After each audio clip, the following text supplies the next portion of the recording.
Don't be a small cap sucker, my friends. I'm telling you, I know people in my very industry, advisors nonetheless, who fall for this.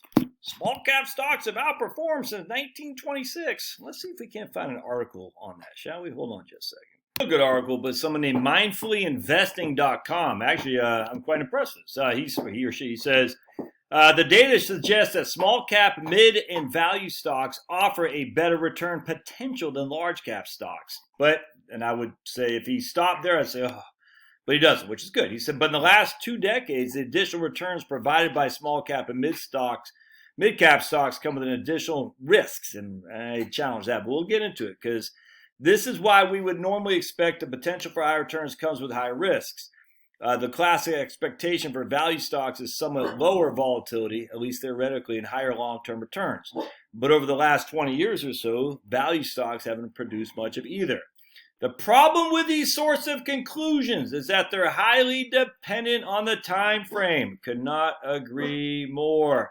Highly dependent on the time frame. I completely agree. So let's see. Who is right? That's 100%. So this is, who is this guy? He wrote this in July 2020. I don't know who this is, but I like it. Good stuff, man. So kudos to you, mindfully investing guy. If we look at, I went to say, check this out. I said, okay, small caps outperform. We get all these articles. Small caps outperform in 2021. I mean, just all kinds of stuff.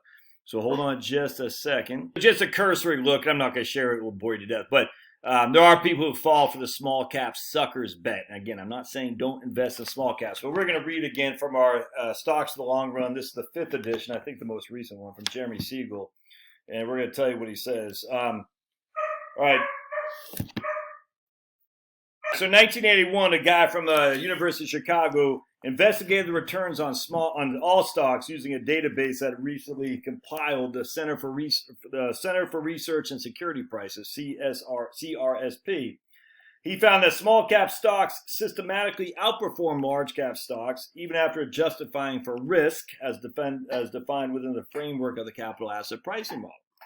To analyze, he just looked at all these different returns. So he found that the lowest decile of size of companies, so we have 10 deciles, so 10% each. The lowest one, the geometric return, was 17.03 for the lowest decile. The arithmetic return was 25.56%. You hear that? The geometric was 17%. Excess return over the capital asset pricing model was 9.58%. It's nuts. All right, the highest decile, the stocks, the biggest asset class, market capitalization, was only 9.28, so a little bit more than half of the small cap. And so, the return of so although the historical returns on small caps has outpaced large caps since 1926, the magnitude of the small cap performance has waxed and wanes unpredictably over the last 86 years. All right. However, between 1975 and 1983 is when small caps exploded. During those years, small caps averaged 35.3% compounded annual return, more than doubling the return on large stocks. All right. Cumulative returns of small caps during these 9 years exceeded 1,400%. Nevertheless, if the 9-year period from 1975 to 1983 is eliminated, the total accumulation large stocks versus small is almost identical. And this is published in 2012. All right, so I said, well, let's take a gander at what small caps versus large caps have done using Portfolio Visualizer since 1985. And we're going to use the Vanguard Small Cap Index, NAESX. Now, I'll forever know that fund because I used to work at Vanguard many moons ago. And we're going to use the S&P 500 index, VFINX. All right, good boys. And we're going to put $10,000 in each, and we're going to say, let's take a gander, shall we? So we're going to look 1985 till it's up to date. And what we're going to find is Portfolio 1 has 357,000 in it. Portfolio 2 has 25% more, 489,000 amigos. That means friends in Spanish. 489,000. Portfolio 2 has smoked Portfolio 1. So the question is, what is Portfolio 1?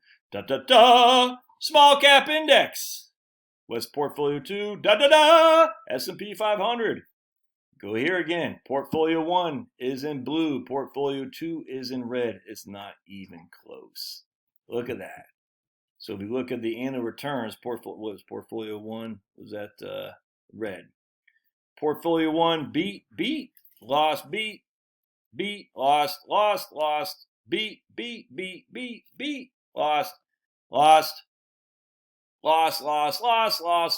tie, beat, lost, beat,